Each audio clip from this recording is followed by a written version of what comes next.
Excuse me sir, আমি কি ভেতরে আসতে পারি? দরজার ওপাশ থেকে ভেসে আসা মিষ্টি কণ্ঠটা শুনে আমি ল্যাপটপ থেকে চোখ তুললাম। জি আসুন। দরজা খুলে ভেতরে ঢুকলো একটা মেয়ে। সাদা নীল কম্বিনেশনের সালোয়ার কামিজ, হাতে একটা ফাইল, মুখে হালকা নার্ভাসনেস। মেয়েটা এসে আমার সামনে চেয়ারে বসলো। আমি কয়েক সেকেন্ড তার দিকে তাকিয়ে রইলাম। কারণটা ঠিক বুঝতে পারছিলাম না। হয়তো তার চোখ দুটো, অথবা মুখে সেই অদ্ভুত শান্ত হাসিটা। স্যার। আমি হঠাৎ বাস্তবে ফিরলাম। জি, ও সরি, আপনার সিভিটা দিন। মেয়েটা ফাইল এগিয়ে দিল। আমি সিভির ওপর চোখ বুলিয়ে নামটা পড়লাম, স্নেহা রহমান। নামটার মধ্যেও যেন একটা আলাদা মাধুর্য ছিল। তাকিয়ে দেখলাম সে কিছুটা ইতস্তত বোধ করছে। আমি গম্ভীর স্বরে বললাম, আপনি কি নার্ভাস? স্নেহা ছোট্ট করে হাসল। একটু, আসলে এটা আমার প্রথম জব ইন্টারভিউ। চিন্তার কিছু নেই, আমি খেয়ে ফেলবো না। সে হেসে ফেলল।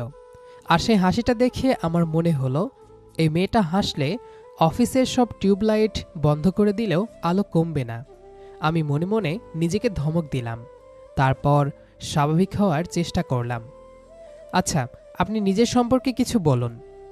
স্নেহা কথা বলা শুরু করলো, আর আমি তার কথা শোনার চেয়ে তাকে দেখতে বেশি ব্যস্ত হয়ে গেলাম। মেয়েটা আত্মবিশ্বাসী, ভদ্র, আর সবচেয়ে বড় কথা, একদম অভিনয় করে কথা বলে না। যা বলছে মন থেকে বলছে। প্রায় ২০ মিনিট ইন্টারভিউ চলল। শেষে আমি ফাইলটা বন্ধ করলাম। ঠিক আছে, আমরা আপনাকে জানিয়ে দেব। স্নেহার মুখটা একটু মলিন হয়ে গেল। জি স্যার। সে উঠে দাঁড়ালো, দরজার কাছে গিয়ে আবার ঘুরে তাকালো। আসি স্যার, ধন্যবাদ। ওয়েলকাম। সে চলে গেল। দরজাটা বন্ধ হওয়ার পরও আমি কয়েক সেকেন্ড সেদিকেই তাকিয়ে রইলাম। তারপর নিজের অজান্তেই বলে উঠলাম, মেয়েটাকে না নিলে কোম্পানিরই ক্ষতি। পাশ থেকে আমার বন্ধু রাহাত বলে উঠল, কোম্পানির ক্ষতি নাকি তোর? আমি কাশি দিয়ে গম্ভীর হওয়ার চেষ্টা করলাম। অফিসিয়াল কারণে বলেছি। বুঝেছি। রাহাতের মুখের হাসি দেখে বুঝলাম কিছুই লুকাতে পারেনি। রাহাত হচ্ছে এই কোম্পানির HR ম্যানেজার। ইন্টারভিউ নেওয়ার সময় দুজন একসাথেই নেই। সেদিন রাতে বাসায় ফিরেও অদ্ভুতভাবে বারবার একটা নামই মাথায় ঘুরছিল, স্নেহা। বিষয়টা আমার নিজের কাছেই অদ্ভুত লাগছিল। একটা ইন্টারভিউ, মাত্র ২০ মিনিটের পরিচয়, এর বেশি কিছুই তো না। তাহলে কেন বারবার মেয়েটার হাসিটা মনে পড়ছে? কেন তার সে নার্ভাস মুখটা চোখের সামনে ভেসে উঠছে? আমি বিছানায় শুয়ে মোবাইল হাতে নিয়ে অনেকক্ষণ এপাশ ওপাশ করলাম, কিন্তু ঘুম আর এলো না। শেষ পর্যন্ত বিরক্ত হয়ে উঠে বসে গেলাম। নিজেকেই বললাম, আবির, তোর কি হয়েছে? কিন্তু কোনো উত্তর পেলাম না। শুধু মনে হলো অনেকদিন পর কাউকে দেখে আমার ভেতরটা একদম অদ্ভুতভাবে নড়ে উঠেছে। পরদিন সকাল, অফিসে ঢুকেই সবার আগে রাহাতের কেবিনে গেলাম। রাহাত তখন কফি খাচ্ছিল। আমাকে দেখে ভ্রু উঁচু করল। কি ব্যাপার, সকাল সকাল আমার কেবিনে? কালকে যে ইন্টারভিউ হয়েছিল সেগুলোর ফাইনাল লিস্ট রেডি? রাহাত কফির মগ নামিয়ে রহস্যময় হাসি দিল। কোন ইন্টারভিউটার কথা বলছিস? সবগুলোর। ও আচ্ছা, স্নেহা রহমানেরটা বলছিস? আমি চোখ ছোট করে তার দিকে তাকালাম। এই নামটা আলাদা করে কেন বলছিস? কারণ তোর মুখে এই নামটা লেখা আছে। ফালতু কথা বলিস না। ফালতু কথা না। কালকে মেয়েটা বের হওয়ার পর ৫ মিনিট দরজার দিকে তাকিয়েছিলি, আমি সব দেখেছি। আমি কিছু বললাম না। রাহাত এবার হেসে উঠল। চিন্তা করিস না, মেয়েটা সত্যিই ভালো, কাজও পারে, আমরা তাকেই সিলেক্ট করেছি। কথাটা শুনে অদ্ভুত একটা স্বস্তি পেলাম, যেন বুকের ভেতর চাপা পড়ে থাকা কিছু একটা হালকা হয়ে গেল। কিন্তু সেই স্বস্তিটা আমি মুখে প্রকাশ করলাম না। আমি গম্ভীর গলায় বললাম, গুড, যোগ্য প্রার্থীকে সুযোগ দেওয়া উচিত। অবশ্যই, বিশেষ করে যখন বস সাহেব আগ্রহ দেখান। রাহাত। রাহাত হেসে কফির মগ নিয়ে অন্যদিকে তাকিয়ে রইল। 2 দিন পর স্নেহার জয়নিং। সকাল 10টার দিকে রিসেপশন থেকে ফোন এলো, নতুন কর্মী এসেছে। আমি কেবিনের গ্লাসের ওপাশ দিয়ে তাকিয়ে দেখলাম স্নেহা দাঁড়িয়ে আছে। আজ তার পরনে হালকা গোলাপি রঙের ড্রেস, হাতে কয়েকটা ডকুমেন্ট, মুখে সেই একই ভদ্র হাসি। আমি অজান্তেই তাকিয়ে রইলাম। তারপর দ্রুত নিজের কাজে মন দিলাম। কিছুক্ষণ পর দরজায় নক পড়ল। ঠক ঠক। Come in. দরজা খুলে স্নেহা ভেতরে ঢুকল। স্যার আসতে পারি? অবশ্যই, বসুন। সে চেয়ারে বসল। তার চোখে আজ প্রথম দিনের উত্তেজনা আর ভয় দুটোই স্পষ্ট। আমি ফাইল দেখতে দেখতে বললাম, প্রথম দিন বলে নার্ভাস লাগছে? স্নেহা হালকা হেসে মাথা নেড়ে বলল, একটু তো লাগছেই। ভয় পাওয়ার কিছু নেই, এখানে সবাই অনেক সাপোর্টিভ। স্নেহা হালকা হাসল। আমি ইন্টারকমে রাহাতকে কল দিলাম। রাহাত, একবার আমার কেবিনে আয়। 2 মিনিটের মধ্যেই রাহাত এসে হাজির। কি হলো? স্নেহার ডিপার্টমেন্ট, ডেস্ক আর টিমের ব্যাপারগুলো বুঝিয়ে দে। রাহাত আমার দিকে একবার তাকালো, তারপর স্নেহার দিকে। মুখে এমন একটা হাসি ফুটল যেটা আমার মোটেও ভালো লাগলো না। অবশ্যই, নতুন এমপ্লয়িদের জন্য তো আমরা আছি। আমি ভ্রুকুচকে তার দিকে তাকালাম। সে এমন ভাব করলো যেন কিছুই বুঝতে পারেনি। কিছুক্ষণ পর স্নেহা নিজের ডেস্কে চলে গেল। আমার কেবিন থেকে পুরো অফিস ফ্লোর দেখা যায়। কাজ করার চেষ্টা করছিলাম, কিন্তু অদ্ভুতভাবে চোখ বারবার ওই দিকেই চলে যাচ্ছিল। নতুন জায়গা বলে স্নেহা সবার সাথে খুব সাবধানে কথা বলছে। কাউকে কিছু জিজ্ঞেস করার আগে 2 বার ভাবছে। ফাইল ধরছে এমনভাবে যেন ভুল করলে পৃথিবীর সবচেয়ে বড় অপরাধ হয়ে যাবে। আমি নিজের অজান্তেই হেসে ফেললাম। মেয়েটা সত্যিই অন্যরকম। লাঞ্চ টাইমে রাহাত আবার আমার কেবিনে ঢুকল। চল খেতে যাই। তুই যা, আমি পরে খাবো। পরে খাবি নাকি কারোর জন্য অপেক্ষা করছিস? বেশি কথা বলিস না। আচ্ছা, একটা কথা বল, কি? মেয়েটাকে পছন্দ হয়েছে তোর? আমি ফাইলের দিকে তাকিয়ে বললাম, অফিসে এসব নিয়ে কথা বলতে চাই না। তার মানে উত্তর হ্যাঁ। মানে টানে কিছু না, যা এখান থেকে। রাহাত হেসে বেরিয়ে গেল। বিকেলের দিকে একটা ছোট্ট ঘটনা ঘটল। আমি একটা রিপোর্ট দেখছিলাম, হঠাৎ দরজায় নক। Come in. দরজা খুলে স্নেহা ভিতরে এলো। তার হাতে কয়েকটা ফাইল, মুখে হালকা অস্বস্তি। স্যার, একটু হেল্প লাগবে। বলুন। এই সফটওয়্যারটার একটা অংশ বুঝতে পারছি না। আমি চেয়ার থেকে উঠে তার পাশে গিয়ে দাঁড়ালাম। সে ল্যাপটপটা আমার দিকে ঘুরিয়ে দিল। আমি বিষয়টা বুঝিয়ে দিতে শুরু করলাম, কিন্তু সমস্যা হলো স্নেহা এত মনোযোগ দিয়ে শুনছিল যে আমি কয়েকবার কি বলছিলাম ভুলে যাচ্ছিলাম। তার চুলের হালকা শ্যাম্পুর গন্ধ ভেসে আসছিল, আর সে যখন কিছু না বুঝে ভ্রু কুঁচকাচ্ছিল তখন তাকে আরও বেশি মায়াবী লাগছিল। আমি দ্রুত নিজেকে সামলে নিলাম। এখন বুঝতে পেরেছেন? স্নেহার মুখ উজ্জ্বল হয়ে উঠল। জি স্যার, এখন একদম ক্লিয়ার। গুড। ধন্যবাদ স্যার। It's okay. চলে যাওয়ার সময় আবার ঘুরে তাকালো। স্যার, জি? সবাই বলেছিল আপনি নাকি খুব স্ট্রিক্ট। তারপর? স্নেহা মুচকি হাসল। আমার তো তা মনে হচ্ছে না। কথাটা বলেই সে বেরিয়ে গেল, আর আমি কয়েক সেকেন্ড চুপচাপ দাঁড়িয়ে রইলাম। অদ্ভুত ব্যাপার হলো, একটা সাধারণ বাক্য কখনো কখনো পুরো দিনটা ভালো করে দিতে পারে। সেদিন অফিস ছুটির পরও আমি কেবিনে বসেছিলাম। হঠাৎ গ্লাসের ওপারে চোখ গেল। পুরো ফ্লোর প্রায় খালি, কিন্তু স্নেহা এখনও নিজের ডেস্কে বসে কাজ করছে। ঘড়িতে তখন সন্ধ্যা 6:30। আমি অবাক হয়ে বাইরে বের হলাম। তার ডেস্কের সামনে গিয়ে দাঁড়াতেই সে চমকে মাথা তুলল। এখনও বাসায় যাননি? স্নেহা একটু অপ্রস্তুত হয়ে বলল, একটা রিপোর্ট শেষ করছিলাম স্যার। প্রথম দিনেই ওভারটাইম? স্নেহা লজ্জা পেয়ে হাসল। কাজটা শেষ না করে যেতে ইচ্ছে করছিল না। আমি কিছুক্ষণ তার দিকে তাকিয়ে রইলাম, তারপর বললাম, কাজের প্রতি দায়িত্ববোধ ভালো, কিন্তু নিজের প্রতিও দায়িত্ব আছে। এখন ল্যাপটপ বন্ধ করুন, বাসায় যান। কিন্তু এটা বসের অর্ডার। সে হেসে ফেলল। Okay sir. আমি মাথা নেড়ে নিজের কেবিনে ফিরে এলাম, কিন্তু সেদিন বাসায় ফেরার পথে বারবার একটা কথাই মনে হচ্ছিল, মেয়েটা অন্যদের মতো না। এই শহরের সবাই কাজ করে নিজের দায়িত্ব পালন করার জন্য, কিন্তু স্নেহার মধ্যে একটা আলাদা আন্তরিকতা আছে। সে কাজটাকে শুধু চাকরি হিসেবে দেখছে না, নিজের একটা অংশ বানিয়ে ফেলতে চাইছে। এরপর দিনগুলো দ্রুত কেটে যেতে লাগলো। সপ্তাহে 2-3 বার টিম মিটিং হতো। আগে এসব মিটিং আমার কাছে খুবই সাধারণ একটা ব্যাপার ছিল, কিন্তু এখন অদ্ভুতভাবে মিটিংয়ের সময়টুকুর জন্য অপেক্ষা করতাম, কারণ সেখানে স্নেহাও থাকতো।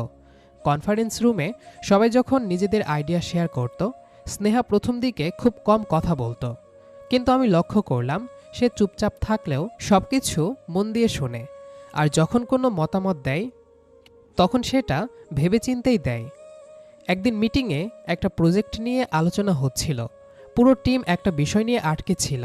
হঠাৎ স্নেহা আস্তে করে বলল, স্যার, একটা আইডিয়া শেয়ার করতে পারি? অবশ্যই। সে নিজের পরিকল্পনাটা বুঝিয়ে বলল। রুমে কয়েক সেকেন্ড নীরবতা নেমে এলো। তারপর রাহাত বলল, আরে, এটা তো সত্যিই কাজ করবে। আমি স্নেহার দিকে তাকালাম। সে তখন নার্ভাসভাবে কলম ঘোরাচ্ছিল। আমি হালকা হেসে বললাম, খুব ভালো সাজেশন। কথাটা শুনে তার মুখে যে আনন্দটা ফুটে উঠেছিল, সেটা আমার পুরো দিনটাই ভালো করে দিয়েছিল। ধীরে ধীরে আমাদের কথাবার্তাও বাড়তে লাগলো। প্রথমে শুধু কাজ নিয়ে কথা হতো, তারপর কাজের ফাঁকে ছোট ছোট গল্প। কখনো কফি মেশিনের সামনে দাঁড়িয়ে, কখনো লিফটের জন্য অপেক্ষা করতে করতে, কখনো বা মিটিং শেষে সবাই বেরিয়ে যাওয়ার পর। আমি খেয়াল করলাম স্নেহা খুব সহজে কারো সম্পর্কে খারাপ কথা বলে না, কাউকে নিয়ে অভিযোগও করে না। আর তার সবচেয়ে বড় গুণ হলো সে নিজের সাফল্য নিয়ে কখনো অহংকার করে না। একদিন দুপুরে অফিস ক্যান্টিনে বসেছিলাম। হঠাৎ দেখলাম স্নেহা একা একা খাচ্ছে। আমি তার টেবিলের সামনে গিয়ে দাঁড়ালাম। বসতে পারি? স্নেহা কিছুটা অবাক হলো। জি স্যার, অবশ্যই। আমি বসে পড়লাম। কয়েক মিনিট সাধারণ কথাবার্তার পর জিজ্ঞেস করলাম, আপনার বাসা কোথায়? মিরপুর। পরিবারের সাথে থাকেন? স্নেহার চোখে হঠাৎ মায়া মিশে গেল। জি, আম্মু, ছোট ভাই আর আমি। আপনার বাবা? কয়েক সেকেন্ড চুপ করে থেকে সে বলল, বাবা 5 বছর আগে মারা গেছেন। আমি থেমে গেলাম। তার মুখের হাসিটা তখনও ছিল, কিন্তু সেই হাসির আড়ালে লুকিয়ে থাকা কষ্টটাও বুঝতে পারলাম। আমি আস্তে করে বললাম, সরি। সে মাথা নেড়ে বলল, ইটস ওকে স্যার, জীবন তো থেমে থাকে না। কথাটা খুব সাধারণ ছিল, কিন্তু তার বলার ভঙ্গি আমাকে স্পর্শ করেছিল। সেদিনের পর থেকে আমি অজান্তেই তার সম্পর্কে আরও জানতে শুরু করলাম। সে কি পছন্দ করে, কি খেতে ভালোবাসে, অফিস শেষে বাসায় গিয়ে কি করে, ছোট ভাইটা কোন ক্লাসে পড়ে, তার আম্মুর শরীর কেমন, এমনকি কোন গান শুনতে ভালো লাগে সেটাও একদিন জেনে ফেললাম। আর যত জানছিলাম ততই বুঝতে পারছিলাম আমি বিপদে পড়ছি, কারণ প্রথম দিনের সেই ভালো লাগাটা আর শুধু ভালো লাগা নেই, ধীরে ধীরে সেটা অন্য কিছুর রূপ নিচ্ছে। আর সবচেয়ে ভয়ঙ্কর ব্যাপার হলো, প্রতিদিন সকালে অফিসে এসে স্নেহাকে না দেখলে এখন দিনটাই যেন অসম্পূর্ণ লাগে। দিনগুলো কেটে যাচ্ছিল, আর অদ্ভুতভাবে স্নেহা আমার প্রতিদিনের অভ্যাসের একটা অংশ হয়ে উঠছিল। সকালে অফিসে ঢুকেই প্রথমে চোখ যাকে খুঁজত সে স্নেহা। কোনো মিটিংয়ে সে না থাকলে কেন জানি পুরো পরিবেশটাই ফাঁকা ফাঁকা লাগতো। আমি অবশ্য এসব কাউকে বুঝতে দিতাম না, এমনকি নিজের কাছেও স্বীকার করতাম না। একদিন বিকেলে অফিসের কাজের চাপ একটু কম ছিল। স্নেহা একটা ফাইল জমা দিতে আমার কেবিনে এলো। ফাইলটা টেবিলে রেখে বলল, স্যার, কালকে হয়তো অফিসে আসতে একটু দেরি হবে। কোনো সমস্যা? না স্যার, আম্মুকে ডাক্তার দেখাতে নিয়ে যেতে হবে। আন্টির শরীর খারাপ? তেমন কিছু না, কয়েকদিন ধরে হাঁটুর ব্যথাটা একটু বেড়েছে। ও আচ্ছা, ঠিক আছে। পরের দিন অফিস শেষে বাসায় ফেরার সময় হঠাৎ মনে হলো খোঁজ নেওয়া উচিত। স্নেহাকে ফোন দিলাম। ওপাশ থেকে পরিচিত কণ্ঠ ভেসে এলো। আসসালামু আসসালামু আলাইকুম স্যার। ওয়ালাইকুম আসসালাম। আন্টি কেমন আছেন? কয়েক সেকেন্ড নীরবতা। মনে হলো সে এমন ফোন আশা করেনি। অনেকটাই ভালো আছেন স্যার। গুড। আপনি মনে রেখেছেন? আমি হেসে বললাম, সব গুরুত্বপূর্ণ বিষয় মনে রাখি। কথাটা বলেই বুঝলাম একটু বেশি বলে ফেলেছে। আরও কয়েকদিন পর একটা প্রজেক্টের কাজের সূত্র ধরে স্নেহার বাসার কাছাকাছি যেতে হয়েছিল। কাজ শেষ হওয়ার পর হঠাৎ মনে হলো একবার খোঁজ নিয়ে যাওয়া যাক। ফোন করতেই স্নেহা অবাক হয়ে গেল। স্যার আপনি এখানে? কাছেই একটা মিটিং ছিল, ভাবলাম আন্টির খবর নিয়ে যাই। প্রথমে সে অনেকবার না না করল, কিন্তু শেষ পর্যন্ত ঠিকানাটা দিল।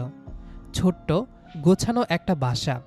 দরজা খুললেন স্নেহার আম্মু, মুখে অদ্ভুত মায়া। আমি সালাম দিতেই তিনি হাসি মুখে ভেতরে ডাকলেন। এতদিন আপনার কথা শুধু শুনেছি, আজ সরাসরি দেখলাম। আমি অবাক হয়ে স্নেহার দিকে তাকালাম। সে লজ্জা পেয়ে অন্যদিকে তাকিয়ে রইল। আন্টি আবার বললেন, আমার মেয়ে বলে ওর বস নাকি খুব ভালো মানুষ। এই প্রথম আমি দেখলাম। স্নেহার কান পর্যন্ত লাল হয়ে গেছে। সেদিন খুব বেশি সময় থাকিনি, কিন্তু অল্প সময়ে বুঝেছিলাম মেয়েটা কেন এত সুন্দর মনের মানুষ। তার পরিবারটাও ঠিক তেমনই। বাসা থেকে বের হওয়ার সময় আন্টি বললেন, বাবা সময় পেলে আবার এসো। আমি হেসে মাথা নেড়ে বিদায় নিলাম। পরদিন অফিসে ঢুকতেই দেখলাম স্নেহা নিজের ডেস্কে বসে কাজ করছে। আমাকে দেখেই দাঁড়িয়ে গেল। স্যার, জি? কালকে আসার জন্য ধন্যবাদ। ধন্যবাদ দেওয়ার কি আছে? স্নেহা কিছুক্ষণ চুপ করে থেকে বলল, জানি না, কিন্তু ভালো লেগেছে। সেদিন প্রথমবার তার চোখের দিকে তাকিয়ে আমার বুকের ভেতর অদ্ভুত একটা অনুভূতি হলো। এতদিন যা শুধু ভালো লাগা ছিল, সেটা যেন ধীরে ধীরে গভীর কিছুতে বদলে যাচ্ছে। তারপর থেকে অজান্তেই আমি আরও দুর্বল হতে লাগলাম। কোনোদিন সে অফিসে একটু দেরি করলে অস্থির লাগতো। মিটিংয়ে সে চুপচাপ থাকলে জানতে ইচ্ছে করত মন খারাপ কিনা। লাঞ্চ না করলে রাগ হতো, অতিরিক্ত কাজ করলে চিন্তা হতো। আর এই অনুভূতিগুলোকে যতই এড়িয়ে যাওয়ার চেষ্টা করছিলাম, ততই যেন সেগুলো আরও গভীর হয়ে উঠছিল। এক রাতে বারান্দায় দাঁড়িয়েছিলাম, হাতে এক কাপ কফি, চারপাশে নিস্তব্ধতা। হঠাৎ মনে হলো, আর কতদিন? আমি কি সারা জীবন এভাবেই নিজের অনুভূতিগুলো লুকিয়ে রাখব? যদি স্নেহাকে না বলি, তাহলে হয়তো কোনো দিনই জানতে পারবো না সে কী ভাবে। সেদিনই সিদ্ধান্ত নিলাম, আমি স্নেহাকে আমার মনের কথা জানাবো। পরের সপ্তাহে এক বিকেলে তাকে ফোন দিলাম। জি স্যার। আজ অফিসের পর একটু সময় হবে? কোনো জরুরি কাজ? হ্যাঁ, একটা গুরুত্বপূর্ণ কথা ছিল। কয়েক সেকেন্ড চুপ থেকে সে বলল, আচ্ছা স্যার। অফিস শেষে আমি তাকে শহরের একটা শান্ত সুন্দর জায়গায় নিয়ে গেলাম। লেকের পাশে ছোট্ট একটা রেস্টুরেন্ট, খুব বেশি ভিড় নেই। সন্ধ্যার আলো পানির উপর পড়ে সুন্দর একটা পরিবেশ তৈরি করেছে। কিন্তু আমার ভেতরে তখন ঝড়।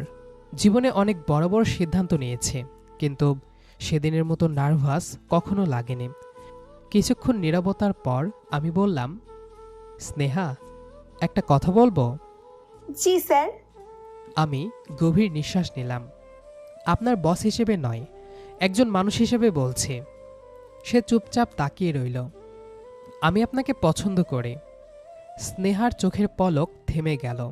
আমি আবার বললাম, অনেকদিন ধরেই করি, আর এখন মনে হচ্ছে এটা শুধু ভালো লাগা না, এর চেয়েও বেশি কিছু। আমি চাই আপনি আমার জীবনের অংশ হন। কথাগুলো বলার পর মনে হলো বুকের ওপর থেকে বিশাল একটা বোঝা নেমে গেছে। কিন্তু স্নেহার মুখের দিকে তাকিয়ে আমার হাসিটা ধীরে ধীরে মিলিয়ে গেল। কারণ সে হাসছিল না, বরং তার চোখে অদ্ভুত একটা কষ্ট দেখা যাচ্ছিল। স্নেহা ধীরে ধীরে বলল, স্যার প্লিজ এমন বলবেন না। আমি থমকে গেলাম। কেন? সে নিচের দিকে তাকালো। কারণ এটা অসম্ভব না। অসম্ভব কেন? আপনার আর আমার জগৎ আলাদা। আমি চুপ করে শুনছিলাম।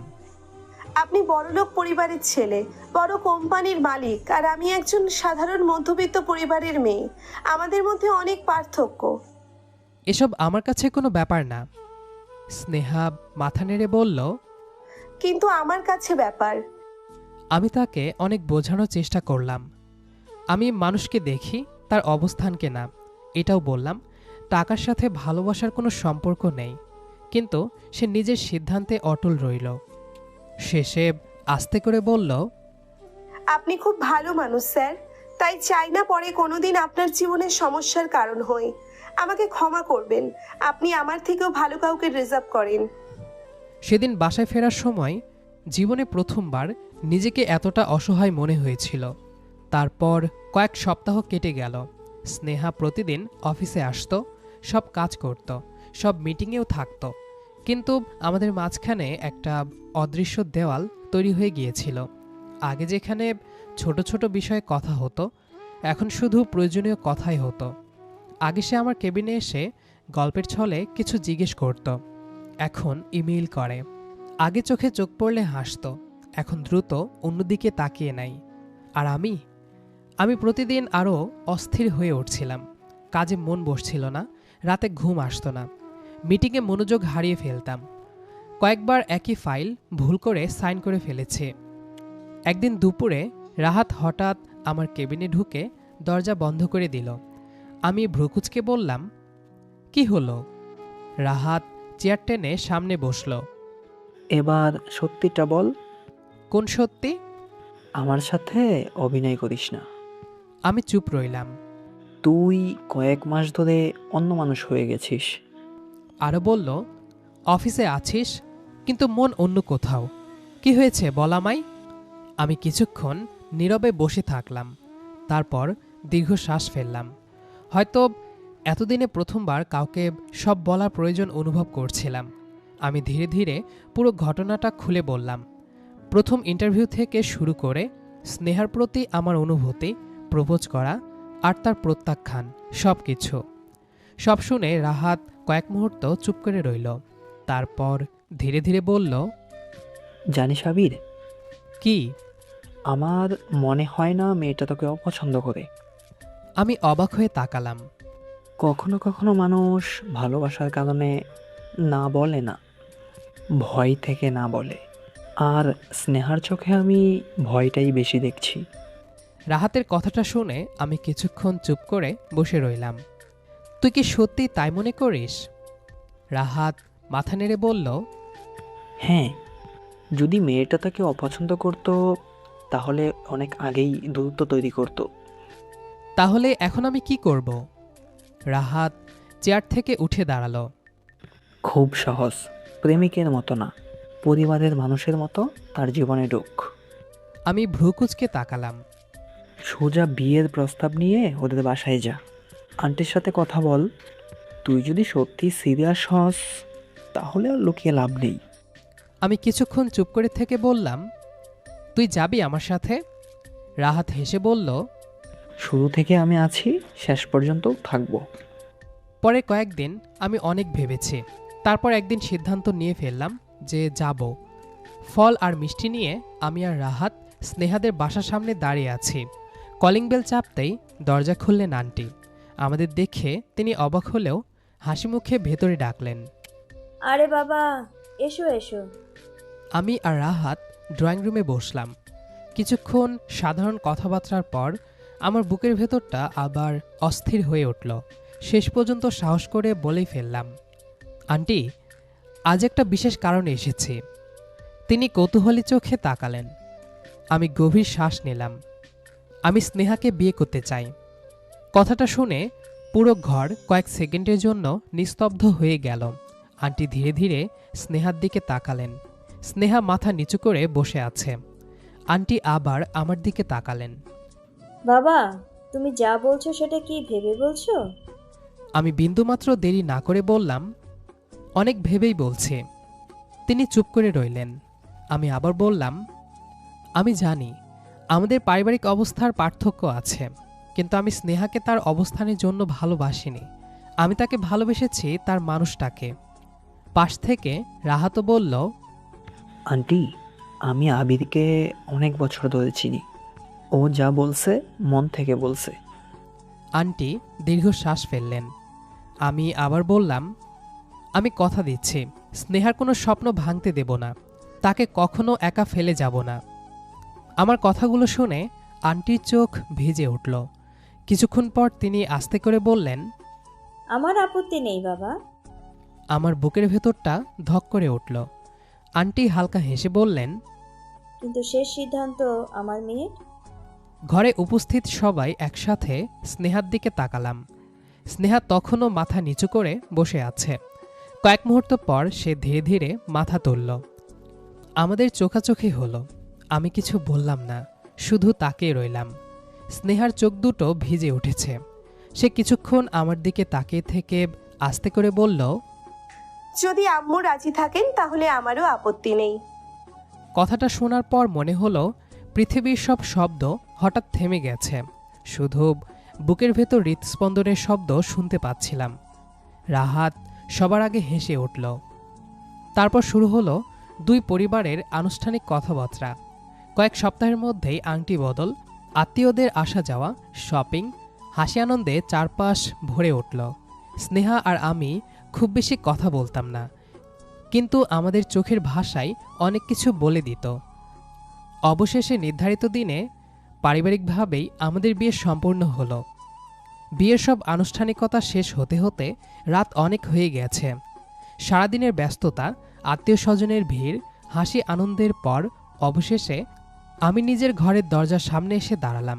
হৃৎস্পন্দনটা অদ্ভুতভাবে বেড়ে যাচ্ছিল। ধীরে ধীরে দরজা খুলে ভেতরে ঢুকলাম। ঘরটা ফুল দিয়ে সাজানো, হালকা সুগন্ধে চারপাশ ভরে আছে। বিছানার একপাশে বসে আছে স্নেহা। লাল শাড়িতে তাকে অসম্ভব সুন্দর লাগছে। আমাকে দেখে সে মাথা নিচু করে ফেলল। আমি কয়েক সেকেন্ড চুপচাপ দাঁড়িয়ে রইলাম। তারপর ধীরে ধীরে গিয়ে তার সামনে বসলাম। এত চুপচাপ কেন? স্নেহা মৃদু হেসে বলল, জানি না, একটু লজ্জা লাগছে। আমারও। সে অবাক হয়ে তাকালো। আপনারও?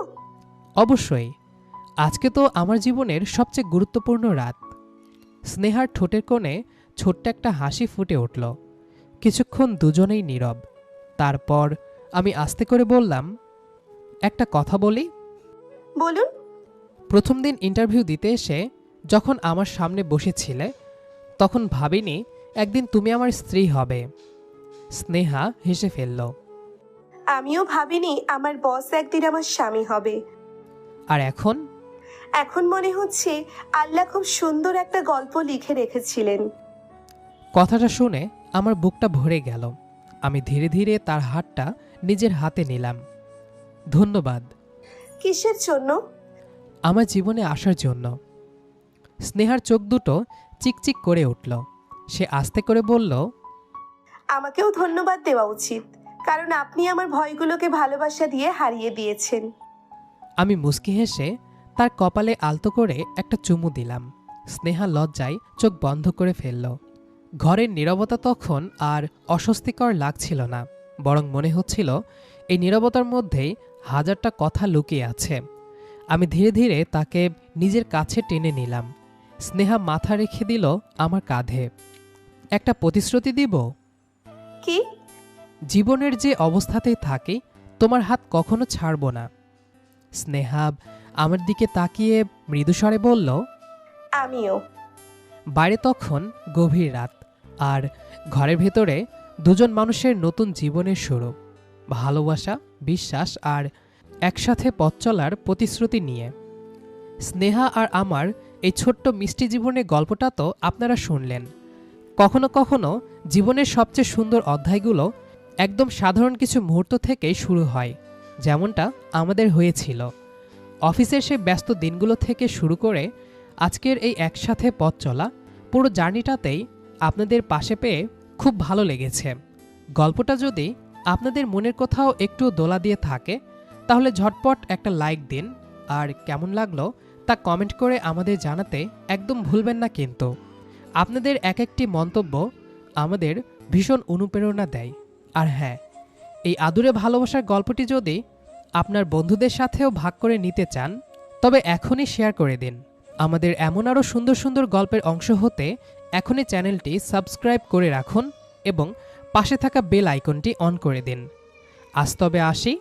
সবাই ভালো থাকবেন, সুস্থ থাকবেন এবং ভালো বাসায় থাকবেন। আল্লাহ হাফেজ।